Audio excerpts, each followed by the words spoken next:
This is the fitness representative, and this is the debut show of the Fitness Report, brought to you live, intellectualradio.com. The number to call in today is 708-223-8953. So call in. Special episode today, special taping, special viewing. We got all my people out there on Facebook Live. We're gonna be streaming live, like I said, from the studio. We got intellectual radio, and we got an important topic today for our debut. The topic is why. Why is the topic? Okay. All right. Everybody works out. Everybody stays in shape. Everybody wants to live their best life, but we got one question. The question is why. And this is brought to you by the fitness representative. I'm a personal trainer. I'm a fitness professional. But above everything else, I'm a man who likes to live my life to the fullest. And seeing that that's the case, and I want that to continue to be that way, I basically had to come up with a reason to, kind of push that and make that, put that to the forefront of my lifestyle. So one of my mentors, the great Todd Durkin, Under Armour professional performance trainer, former professional quarterback, he told me, why are you doing it? He just asked the question during one of his classes one day. He wanted to know why. And that was a huge question for me. Everybody wants to be in shape. Everybody has their reasons. Everybody has their goals. And, you got your short-term and long-term goals. Everybody wants to be a part of a good situation, And the way you go about getting there is not always, the best way or the most, efficient or the most popular way. But that question is always the same. Why? Why do you want to do it? So, like I said, this is our debut show. We're going to be on Fridays. And we basically going to, hit you with topics dealing with health, fitness, lifestyle, just to, try to help you guys live your best life. It's an informational program. It's also an entertainment program. Sometimes we're going to come at you with workouts, a couple of demonstrations. So be here for the ride, Like I said, we're on intellectual radio, and we're streaming live. So I want you guys to really, pay attention. We're going to have guest speakers on. We're going to have people who come in and kind of, push the narrative. All right? So, like I said, 708-223-8953. I want you to call in because we want to get into why we do it. We want to get into why we do it, okay? Now, I'll give you my why, all right? We got a special guest coming in a few, and just to give you the little short about him, he's part of my why. Growing up as a teenager out in Harvey, Illinois, growing up in the city, and just having the influences of the good and the bad, everything we did was based off of a particular reason. Everything we participated in was based off a particular reason. It was always something for us to kind of tune in and see, whether good or bad, and really make a choice as to, why will we continue this, or why will we even do such and such? And being that I'm an inner city youth, in order to get, out of the way sometimes, you turn into physical sports, you turn into physical fitness, you turn to things that kind of got you away from the everyday. So my why became to get out of the way. Didn't want to really gang bang, didn't want to sell drugs, and didn't want to do those things. But I did want to be a part of something that was going to grow one day. And in order to do that, I had to grow myself. So my why became just to be the best, the best Jabori that I could be, seeing that the only other choice was to, do the knucklehead thing, and no one wants to do that. So, you might as well find something that can kind of keep you out of the way of the bad and in the spotlight and the possibility of doing good things. Okay, so, growing up, I started to play sports, played for Harvey Coates, small fry basketball, and, those things around the neighborhood, and just played a lot of sports with my friends. And I remember a friend of my mom telling me, hey, one day when you grow up, shout out to Deborah Morris, one day when you grow up, you got the potential to have a nice body. And Deborah's boyfriend at the time was this jacked up bodybuilder guy. And I remember I used to see him all the time. And also I used to see my aunt Rachel's boyfriend and husband at the time. He was a bodybuilder. So I'm like, man, I want to be a bodybuilder one day. So that became my why. And as you get older, you say, all right, well, I ain't going to do that. I'm gonna say, just stay in shape. So I started to play sports, and I ended up moving to Michigan right before, like, my third year in high school. I moved to Michigan. And I met this guy, I met this man, I met this special person, named Kenneth Jackson. And like I said, he's going to be here in a minute. But I met this special person who would pretty much change my life forever, because the course that I was on, it wasn't bad, I didn't get bad grades or any of the other things, but I didn't know why. I didn't know why I was doing what I was doing. And when I met Kenneth Jackson along with the members of the basketball team in little Covert, Michigan, little small town full of brown folks, full of melanated people. And I'm wondering, never lived there before. I used to go visit sometimes, but never ever like had that country influence, But I wanted to know what it was and what was going on in this small town, because they were playing ball, they were champions, they were really competitive. They were they were like a non-conference team, so we would travel around the whole damn Michigan, playing basketball. And I'm wondering, what town is this? Like, it wasn't even on the map. The town is literally about 2,000 people. And get to this town, I go to this school, I'm in a culture shock instantly, because the school is probably about the size of probably a little bit smaller than my freshman class in Harvey. And I'm wondering what is going on. How can I even come here? I felt like I got sent to a prison or a camp or something. But I go in and I meet this guy, and I meet this guy by the name of Kenneth Jackson. Like I said, I got introduced to him by a couple other players, Curly and Derek. They were already on the team. And I had heard these horror stories about this guy and how he was so tough and how he basically drove you into the ground, during practices and, just the rigmarole of the season.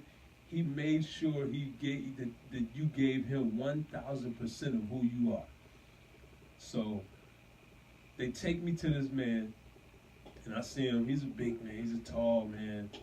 But he kind of looked like me.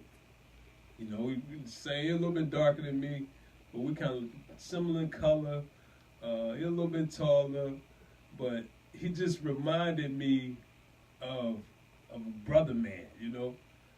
Walked around so cool and smooth, and he was someone who you would see and instantly you would look up to him. You don't gotta hear him speak, don't gotta hear him talk. He give you that little grin. And you gotta look up to him. Now, mind you, this is 25 years ago or something like that. 24, 25 years ago.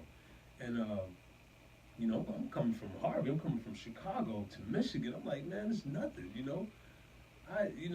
it's nothing that can't be handled. But when I met this guy, a native of Detroit, he became instantly special. He became a father figure, and all I wanted to do was make the varsity team just so I can be attached to that man. Okay, I couldn't be on the junior varsity team. Shout out to all my fellow classmates who didn't make varsity that year. Sorry y'all, but I couldn't go to Michigan and not make the varsity team. So I get on the varsity team and I'm face to face with that man. I'm face to face with that man, and it was almost like being face to face with a lion or a gorilla or some type of animal that you can't control, but you're gonna have to do what he says for the simple fact you can't control him, and he just can outdo you. So, in that, just that in itself explained to me that, hey, this wasn't gonna be one of those run-of-the-mill, you the city boy and I'm the country coach and I'm a conform to what you say because you a city boy. It wasn't that, you know. So we're gonna go over some stories because I know he got a lot to say once he get here, and you know we're pretty much gonna go into what it was to be a bulldog, what it was to represent your team and your family at that time, especially coming from someone who wasn't from there and who didn't really grow up in that environment, you know, who really didn't, you know, buy into that system, and how when you finally was a part of it, you know, you came in, you did your thing, and you basically, you know, you conformed. You got strong, you got smart, you know, you really bought into the system and you got some success out of it. And above everything else, you got some experiences that you could never forget, you know, and that you can carry with you for the rest of your life around the world. So, yeah, Dr. Jackson will be here. And like I said, we're going to go into the why. So if you guys are interested, call in. The number again is 708-223-8953. This is the debut show of the Fitness Representative, and like I said, we're going with why. Yo, I myself, I'm into the whole fitness thing. Period. Okay, so it's all about staying in shape. It's all about you know, compromising with the clients and really kind of like. Not expecting too much, but making sure you get the most out of what you know got in that person. Okay, I'll give you a little background on me. Former United States Marine, war vet, OIF, OEF 1.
Dr. Jackson, my guest. How are you doing? Yeah. Nice to meet you. This is how you doing? Hi, my brother. How you doing? Right. How you doing? How you doing? Let's do it. Turn this phone on. You ready? Yep. 5, 4. Once you're supposed to mic again. 5, 4, 3, 2. Okay, so now we're back. Fitness Report brought to you by the Fitness Representative, streaming live on intellectualradio.com. Like I said, the call-in number is 708-223-8953, and we're here with a special guest today. This is the debut show, so I had to bring him on. First time I get to talk, he get to talk. So, without further ado, I bring to you guys Dr. Kenneth Jackson, former coach of the Cobra Bulldogs, public speaker, military vet, philanthropist, teacher, doctor, father, Dr. Kenneth Jackson. Oh man, it's a pleasure to be introduced in such a manner. I'm honored to be here today. Honored to have you.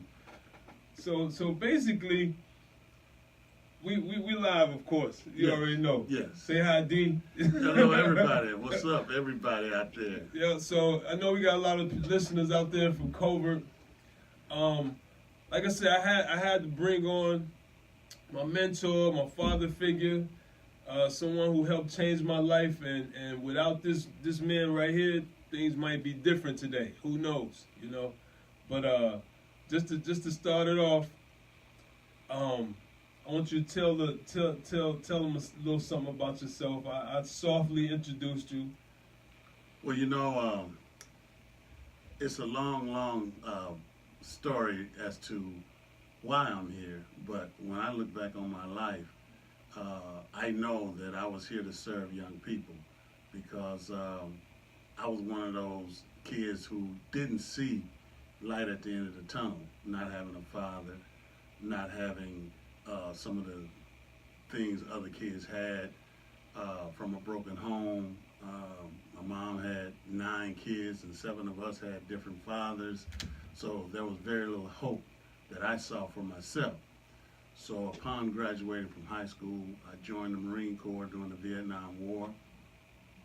I was honored to serve the country, honored to guard the President of the United States of America. Upon that, I was a first college graduate, got my master's and my bachelor's and my doctorate in Fort Lauderdale, Florida, and Nova Southeastern University, a feat that many in my family didn't see possible. I was honored to become a teacher and working with young people, where I met Gabori. I was a high school business teacher. And not just Gabori, but I have so many students of mine that are out here doing positive things, and it just makes me so happy just to know that the people that came into my grasp, and I see them now doing so many positive things out here in the world. It just enlightens me. And when he asked me to be here tonight before you, it was an honor. I was so excited. It was almost like, you know, the birth of my first child or something, because anytime I have the pleasure of serving one of my students, ex-students, I'm filled with joy. Well, that's a testament to how important he is, and obviously how important we are to him. But like I said, we're gonna go into how we met, and take about half hour of y'all time and just go into just the influence of this man right here, and how it bounced off to so many people who to this day remember everything that was done to them or done for them. And I didn't say to them, you know, and for them over this last 40 years or so, you know. My first question, Doc. Yes. When did you get into sports and coaching and stuff? Well, you know, I've always been an athlete all through school. I played football. Hold on, Doc. We got a call. This is the Fitness Report. Go ahead. Yes, hi. This is Amber. I'm originally from Colford, currently from Chicago, Illinois. How are you What's all? going on, Amber? Jackson. Hello, Amber. How are you? Fine. How are you? I'm so glad to see you all working together and the work that you're doing together this afternoon. I had a question. Go ahead. Both of you. I want to know what does fitness and what does wellness mean you all, to both of you? Like, what does it mean? How has it impacted your lives? Go ahead. Well, I'll tell you this. Like I said, the reason why I have Dr. Jackson as my guest is because growing up early, I wanted to be, I wanted to stay in shape, as a kid. And it was only one way to do it. You had to work out. But Jabori didn't really like working out. He more so liked to be active and play sports and stuff like that. So I never really had a coach to push me in that way, because, being in the city, you get looked over a lot, especially when you're not the tallest, you're not the biggest. So for me to align myself with Dr. Jackson, it made fitness, it turned what I love to do into what I can eventually do forever, which is stay in shape. So it was important to me because of how it was brought to me, and seeing that I didn't really, embrace it at first. This man right here helped me embrace it and turn it into something that was worth living, living in that way for like the rest of your life. So that's what it was for me. And for me, I grew up in a family of 9, like I said earlier, and health wasn't important in my family.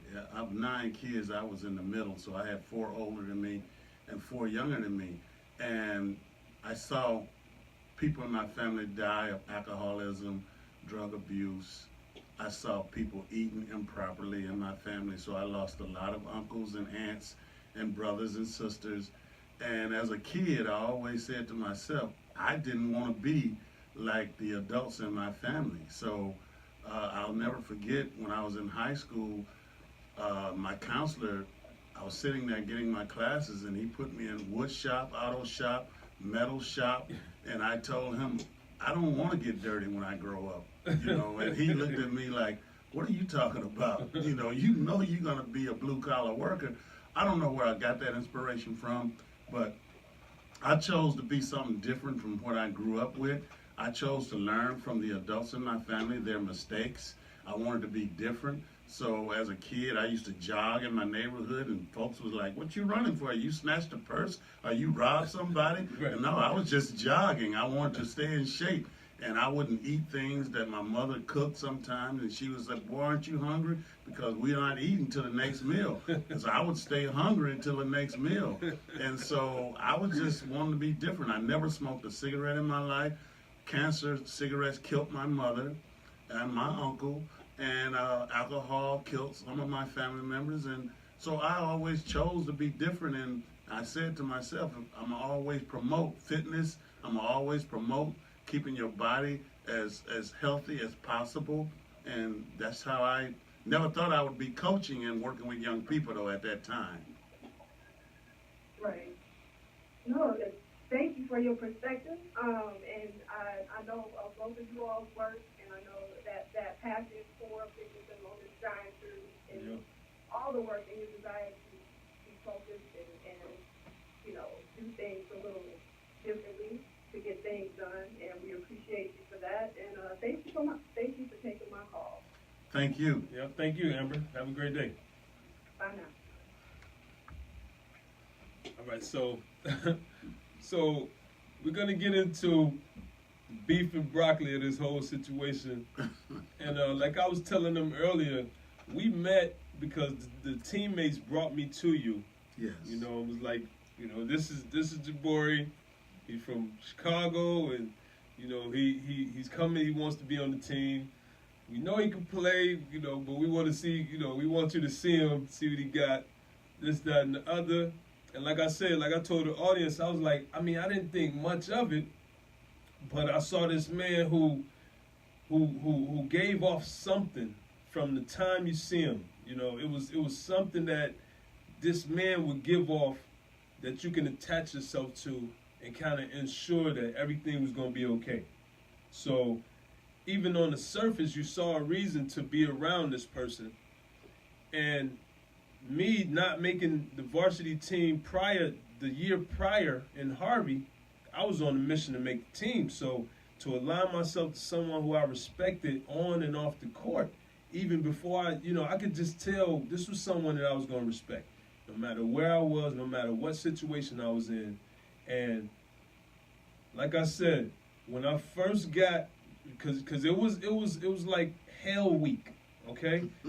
All right, now we both Marines, so that's one thing we had in common. At the time, of course, I wasn't in the military. He had already did his stint, in Vietnam. So, we knew all of that, and it was like, all right, well, he crazy. That's one. All right, he done been through it all, and he just so happened to be coaching the sport that you want to be a part of for the rest of your life, if possible.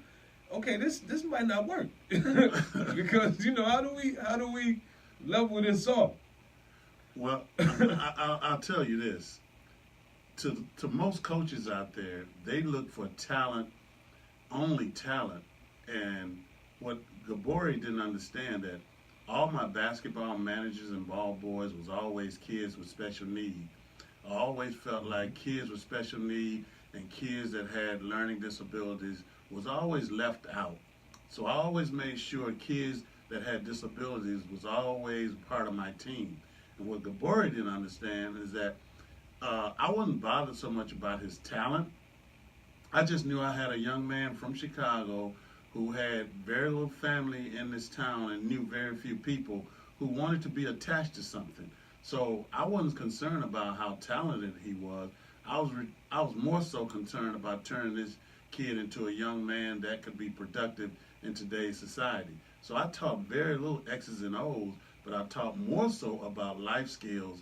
And when you teach discipline, hard work, and solid life skills, then it will transform onto the court into a winning tradition. And what the kids didn't understand, that I was looking further down the road than they were. Right, that's true. That's true. So when we would, like I said, when I met him and we first connected, we had, everybody talked about the tryout. And of course I knew nothing of the tryout. I just knew I was in pretty good shape, Didn't know it was gonna be like that though, So I'll tell you this. First week I meet this man on the court, like I said, it was hell week, We go through a full week of exercising. Basically, the last day we get the ball? Yeah, you didn't touch a ball for the whole week. We ran, and I did listening skills, and I pushed these young men to the limit physically and mentally, just to see and show them more so of how far they could go and how much they didn't know they had in them. See, conditioning and working out is a fearful thing. Yes, when you push your body to a limit that you think you can go, then there's someone else trying to convince you that you can go further. And when you say that you can go further, then there's no greater feeling to know that you've accomplished something that your body had already told you that was impossible. Right. So I made my kids see that the impossible was possible, and I wanted to make them into not just ordinary people, but extraordinary people. Right. And if you guys have ever listened to me speak on health and fitness, as far as my clientele and like when I train my clients, I always let them know, this is how much you think you can do. But to get with someone else that's motivating you to do more, you guys are going to pretty much come together to a compromise that might be more than what you thought alone. And to put yourself with somebody who's pushing you harder, you're going to get something more out of yourself than what you thought you could do. But guess what? You were alone. So, seeing that you're not alone anymore, you might as well go ahead and just combine it with the thoughts of someone else and get more out of it. I can honestly tell you this, that in my 28 years of coaching basketball, that I never tested a kid more so than I tested Gabori. And I don't know if he's going to understand this story that I'm about to tell, but he'll know what happened was we had a serious game against a number 2 team in the state coming up, and it was a snowstorm, and only 2 players showed up for practice.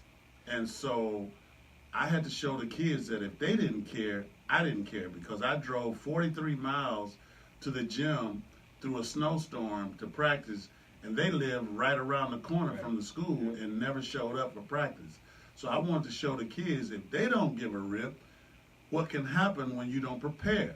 So that particular Tuesday, we got to school Monday, and they were like, hey, we got this big game tomorrow. And I'm like, oh, okay.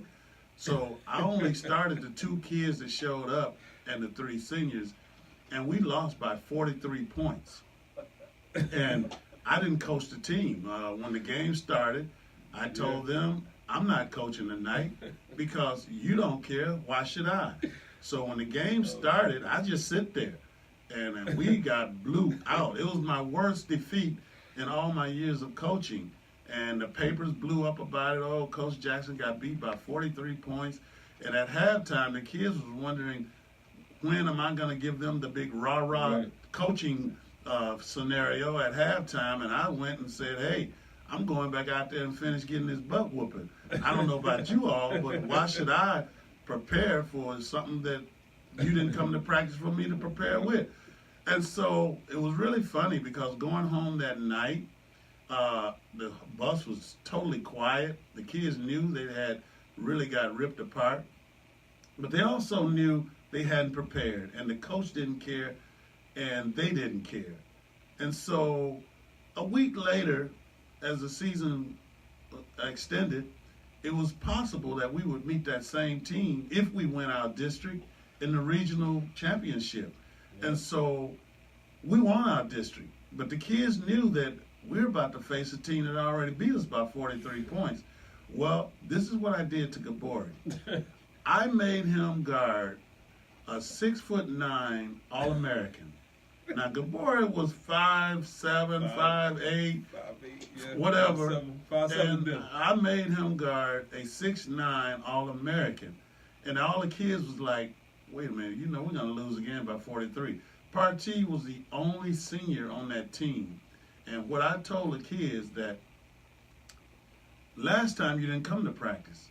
Now we got a week to prepare for a team to beat us by 43 points. I said, if you guys keep the game close enough within 5 points in the fourth quarter, I will coach you through this game. Right. But I need your help. I need you to give me 3 quarters, okay? Going into the fourth quarter, if we're only down 5, I can coach you through it. But I gave Partee the biggest task. So at halftime, it was close, but not close enough. Right. And so we were down to halftime. Yeah, I needed to do something to spark the other kids. So through me. So I had to get to the toughest guy and their senior leader, and something that would get me fired today. I pushed him to the limit. I put my hands on him in front of all the other kids, and I challenged him. And the kids were like, oh, my God, if Coach is doing Gabori like that, and he's the toughest guy on the team, what does the rest of us got coming?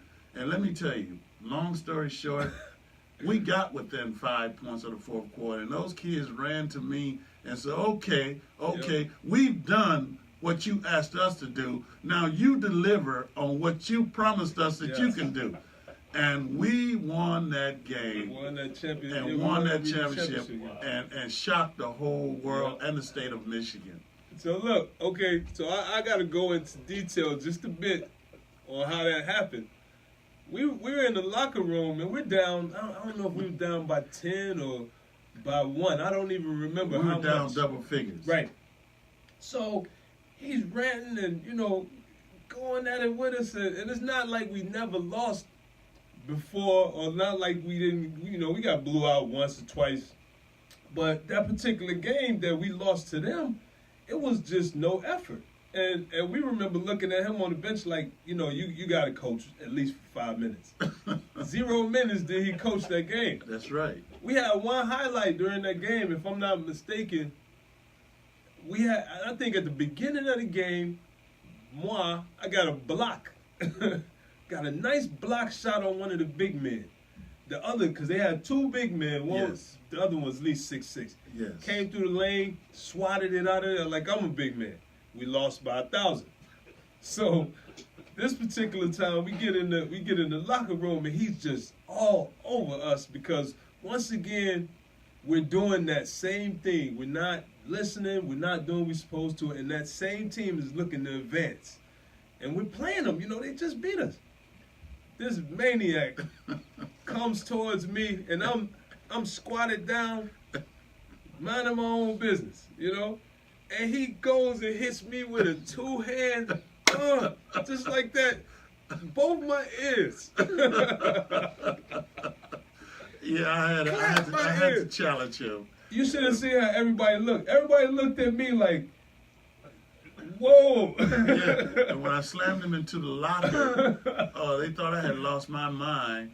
But I was on top of things. But I wanted to get that extra out of them that they didn't know they had. And the only way to do that is start with the leader. Party was the leader of that team. The kids admired him and looked up to him. He got in such good shape that, you know, all my sprints and runs, he was always in the top 10%. So they knew he was the leader. He was the senior.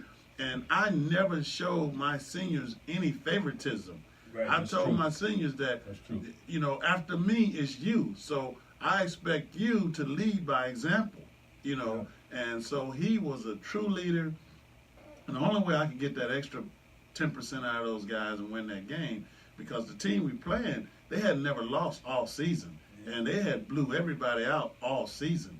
So what I wanted these kids to know, that if we put them in an uncomfortable position as being in a close game, and that coach got to confront me as a coach, he got to put his talent on the line of my talent, I knew I could get him. And Party and his crew, they made that happen. Shout out to Eddie Burton.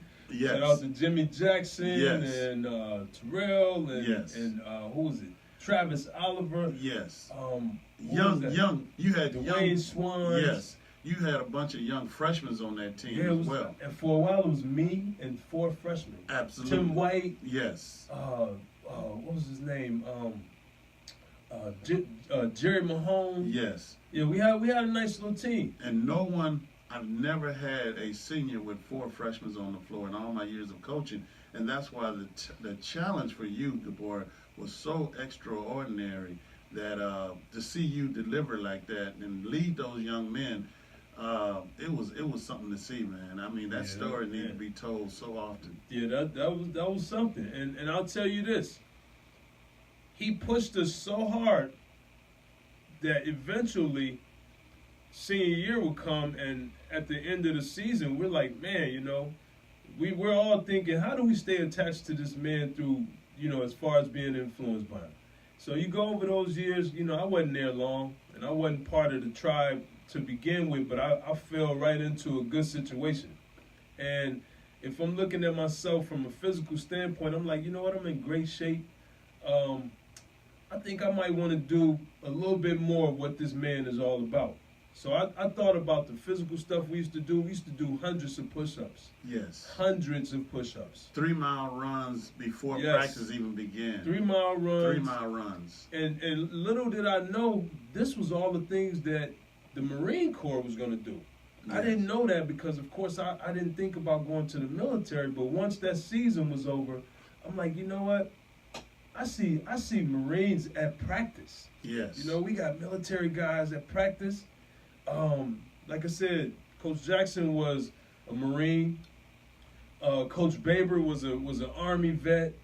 You know, Mr. Brown, he was an Army guy. Mm-hmm. We had military guys who really thought about what they looked like and how they presented themselves. So when we would get together after the season was over, we would, you know, me personally, I'm like, how can I stay attached to this man? So I decided to join the Marine Corps. Yes. And even though I went to school a little bit, couldn't get in for asthma reasons. Mm-hmm. But when I finally got in, all I could think of was those days of practice. Yes. Those hundreds of push-ups, those hundreds of sit-ups, those hundreds of leg lifts, the 3-mile run, everything that we would do once I got to military boot camp.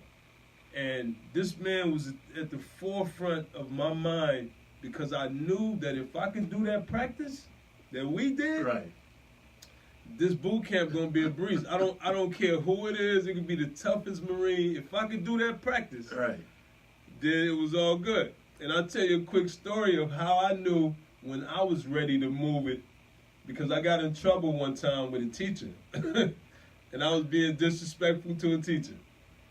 And she told on me. And why she do that? That was like a setup. You know, it almost got me killed. So I get to practice the next day. You know, he confronted me about it. You know, I see you being disrespectful, whatever. This man, that day, this man made me do 109. I counted him. Now, I'm an 18-year-old. He made me do 109 push-ups in a row. Not counting the number though. Him just standing there saying up, down, up, down, up, down, up, down. And I wanted to take the challenge because everybody over there falling apart. Yeah. But he coming to me, Yeah. captain, because I got in trouble. Well, you see, Oh my Lord. so many times these young coaches today, they make excuses for the superstars, and all they're doing is wrecking those young men. I think you should hold everybody accountable for their actions, and it should start in high school, because if I'm honored to work with somebody else's child, then that's my duty to give that child the best I can to make them solid citizens. And so when I see kids disrespectful in school, I think it's best they learn that at 12, 13, 14, 15 than 25 and 30. So I try to teach my kids that self-respect, discipline, goes a long way. And not just in basketball or football or sports, but you need to respect people throughout life. So I think life skills are more important than X's and O's. And too many coaches today, they worry about winning a game instead of teaching life skills. Yeah. Because that game is just one game, but you got to live your life, a whole life. Mm-hmm. And you're going to be remembered by how you treat people. Yes. And that's what I try to teach you all and all my kids that came through my program. Yeah, man, we appreciate you for it. There's not a day that goes by that Dr. Jackson doesn't get props and praise over just what he did for one, the city of Covert. Not even living there, not even, I don't think you've ever lived in Covert. No, I never lived there. I just drove there every day, 43 miles. I would drive into town and give you guys my very best, and girls. Yep. I mean, and girls, shout out to the females. I tried to be the father, the uncle, the brother that a lot of those kids didn't have. I'm gonna tell you this, Gabor, you might not know this, but I met your real father about 2 years ago. Yep. And he approached me, and we had never met. And he approached me, he said, man, I've heard about you so much. He said, but I just want to tell you that at a time in my life when I had to pass the baton to another man to deal with my son, I'm so thankful that God put him in the hands of you. I'm so thankful because he praised you so much. And that was a big honor to me, because when a father come and tell me that, it means I did something right, and so I got the biggest praise in the world from your father. Yeah, that was big on him. And, my entire family appreciated it. My mom, my grandfather, my grandparents, just everybody appreciated how you basically, like me not even knowing you, how you basically took and helped me become a man. Yeah. That's important to me. I didn't have that growing up, so I made a promise to myself that, every young man that come in front of me, and woman, I mean, I taught my girls lady skills that some of them, kids don't, kids don't have a choice as to who their parents is going to be. And some of my kids was living in some tough situations. And so when they got to school, it was my job to show them this is the right way to do things. You can't curse and yell and scream to get your point across and feel that you're going to be respected. So I had to do a lot of discipline and a lot of teaching. And I say that to you teachers out there. Now I'm going out a little farther. When you are in control of other people's children, you owe it to yourself to give those kids your very, very, very best. Now, I know some kids come from dismal situation, terrible home life, but you're not working with the kid's parents. You're working with that child. So, do me a favor. Do what you can the best that you can for each and every child that you're in front of. Treat every child like you would want your child treated, and teach every child like you would want your child taught. Yeah, that's good advice.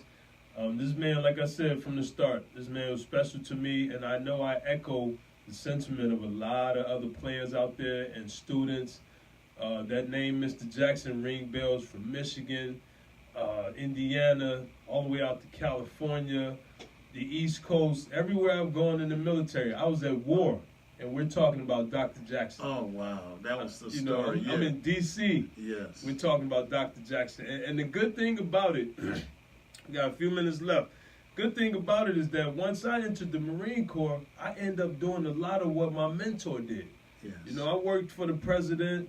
I worked, you know, not directly, but I was in D.C. at 8th and 9. Embassy duty. Did some security forces.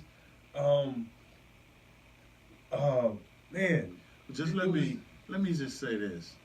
I'm glad that he brought something up, because I had went to 2 or 3 different school districts since I had Parti Gabori under my tutelage. And Gabori was in a war zone, and I think it was the Gulf War. I forget which war. It was the second Iraqi war. He was in the Iraqi war, and Gabori was a sergeant that led a squad twice, 2 tours of duty. And they were in the squad bay. They had all came back to the country safe and intact, led by Gabori Parti, Sergeant Parti.